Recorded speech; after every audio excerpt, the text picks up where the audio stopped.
Uwian na sa wakas. Teka bro, si Belle ba yun? Yung umiiyak? Balita ko, inispitan na siya ni Kent. Nino? Aba naman. Hindi ako nagparaya sa kanya para paiyakin lang si Belle. Baka rin tol ha. Love of your life talaga si Belle no? Tagal na rin nung umamin ka dyan, di ba? Hindi ba, first year pa lang tayo noon tapos akalain mo? Graduating na tayo siya pa rin. Shh, manahimik ka nga dyan. Belle, ayos ka lang ba? Mukha ba akong okay? Boom! Basag pare! Pwede ba? Mauna ka na nga lang kung wala ka namang sasabihing matino. O siya, mauna muna ako ha. Para magka-moment kayo. O Belle, mauna na ako ha. Belle, uupo ako ha. Ano bang nangyari? Kung okay lang sa'yo, nasabihin sa akin. Kasi, nakita ko kasi kahapon si Kent. May kasamang iba sa mall eh. Tapos magka-holding hands. Hindi ko kayang kumprontahin kahapon kaya kanina, kinausap ko siya. Tapos sa halip na mag-explain siya or itanggi, yung nakita ko, ayun nakipag-break sa akin. Sa harap pa ng mga friends namin, Sean. Masakit pala marinig yung totoo, no? Hindi man lang siya nag-sorry. Mahal na mahal ko si Ken. Paano na ako?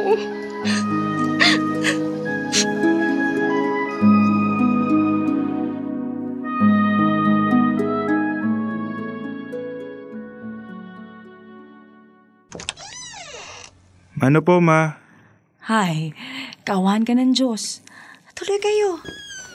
Aba anak, ang gandang bata naman itong kasama mo. Wala ba si Josh? Mano po, tita? Kaawan ka ng Diyos, iha. Si Josh, ma. May research para sa thesis. Sino naman itong magandang kasama mo, anak? Girlfriend mo ba itong babaeng to? Opo, Hindi tita. po. Finally po, nakilala ko na rin po kayo. Lagi po kayong ibinibida sa akin itong si Sean. Ay naku, ganun ba? Syempre naman, ma. Ikaw kaya yung best mother in the whole wide world. Ay nakung batang to bolero. Kaya mo siguro napasagot tong girlfriend mo, ano? Sa tingin ko nga rin po, tita.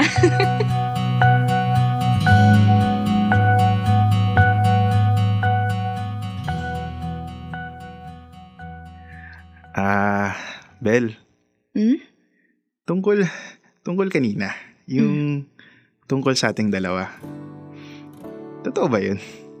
Bakit? Ayaw mo ba? Hindi naman sa ganun. Pero, bakit?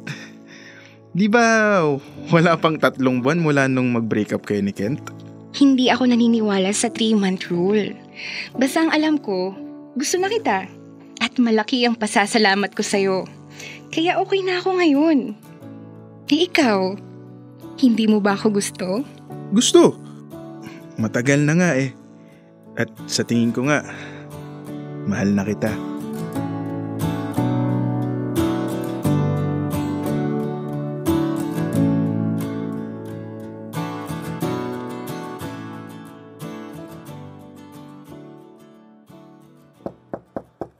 Anak? Ma, pasok po. Anak, may sasabihin sana ako sa'yo. Sigurado ka na ba sa pakikipagrelasyon mo kay Belle? Bakit po, ma? Hindi naman sa kinukontra ko ang kagustuhan mo, anak ha. Dahil sa huli, ikaw pa din naman ang mamimili ng makakasama mo sa buhay. Ang sa akin lang ay paalala. Parang hindi kasi magandang kutob ko sa kanya. Sigurado ka bang mahal ka niya? At hindi pa nakitbutas lamang?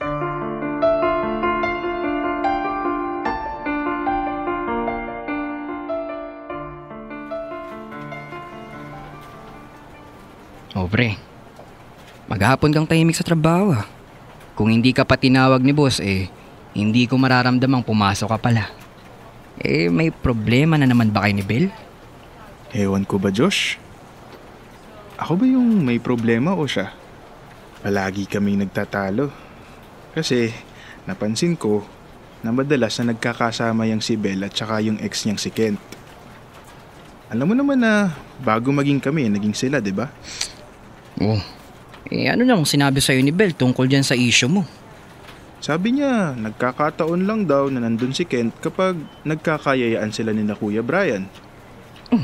Ang tagal na nilang hiwalay, di ba? Bothered ka pa rin ba sa ex niyang yun? Pre, kung hindi na kayo nagkakasundo, maghiwalay na lang kayo ng maayos. Total, hindi mo mapigilan yung pagsiselos mo. Pre naman, mahal ko si Bel. Ayun naman pala eh. So wala dapat problema, di ba? Ang kaso, si Mama. Hindi siya boto sa kanya. Tsaka hindi rin siya pabor sa pagli-live-in namin ni Bel. Lagi pa niyang pinapaalala sa akin na kasalanan ni Bel kung bakit siya nakuna noon.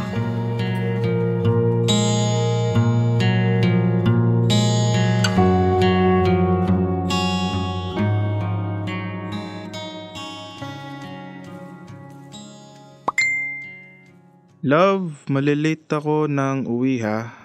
Andito ako kay na Kuya Brian. Kumain ka na dyan. Huwag mo na ako hintayin. Love you. Ay, late na naman uuwi. Ang ganda mo talaga dito sa litrato, Bel. Sa mga ngiti mong yan, dyan talaga ako nagsimulang magkagusto sa'yo. 2:00 ng madaling araw, wala pa rin si Bel. Teka nga. Online naman siya. Sandali nga. Tagal sagutin. Oh, Bel, finally, nasa ka na... Buisit naman oh. Bakit ka ba tawag ng tawag? Hindi ka na nga sinasagot eh.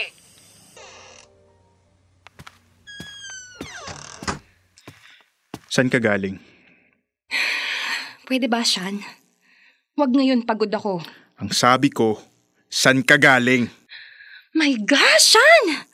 Saan pa ba? Di ba kila Kuya Brian? Huwag mo akong simulan. Nagpaalam ka na pupunta ka pero hindi ka nagsabing hindi ka uuwi. Saan ka natulog ha? Sino mga kasama mo?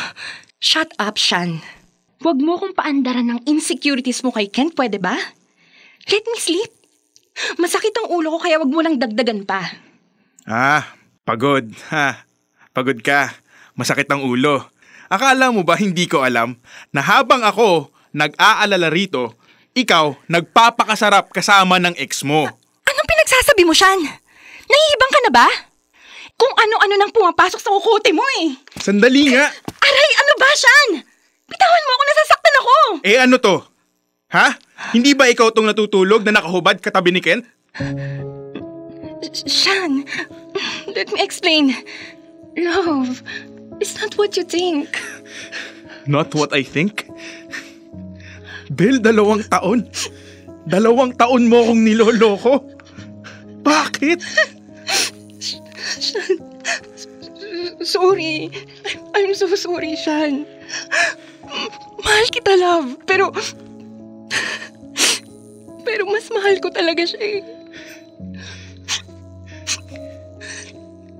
Ganun ba talaga kababa yung tingin mo sa akin? Akala mo ba talaga hindi ko malalaman ng totoo? Bel, sagutin mo ako, ano ba talaga ako sa buhay mo ha? Panakip butas? Rebound? Tagalinis ng kalat mo? Hindi totoo yun, Sean. For once, magsabi ka nga ng totoo. Ako ba talaga ang ama ng pinagbuntis mo noon? Sean, tama na, please. O si Kent ba? Ha?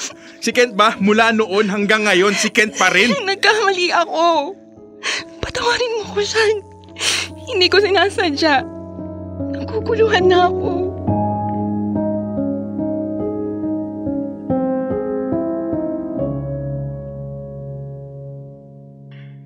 Hindi ko nasasabihin pa yung mga nasabi ko na noon. Hindi kita didiktahan sa kung anong dapat mong gawin. Matalino ka. Pero ma, bakit naman ganun? Minahal ko siya ng buo. Minahal ko siya ng totoo. Pero ganito yung igaganti niya sa akin. Anak, matalinhaga ang pagmamahal. Sabi ng iba, ang tunay na nagmamahal ay nagpaparaya. Sabi din ng iba na ang utak ay mas mataas sa puso dahil dapat din itong gamitan ng isip. Pero kung ako ang tatanungin, Ang tunay na pag-ibig ay marunong makinig at handang magpatawad. Ma, salamat ha. Kahit alam ko na hindi kayo pabor kay Bel, hindi niyo ako tinutulak na hiwalayan siya.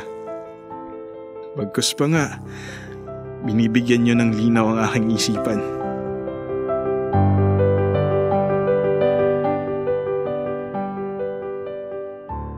Dear love, kung iniisip niyo na tapos na ang relasyon namin ni Bel, nagkakamali kayo. Nagkabalikan kami. Pinaghahandaan na namin ang paglabas ng kanyang pinagbubuntis. Tama, nabuntis ulit si Bel. Pero hindi ako sigurado kung ako nga ba ang ama. Hanggang ngayon, iniisip ko kung dapat pa ba ako magpa-paternity test. Pero siguro, sapat nang mahal ko si Bel.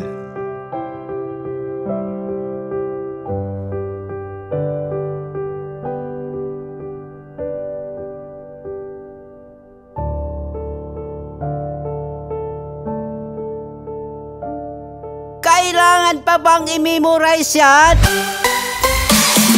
Love Radio. Basic!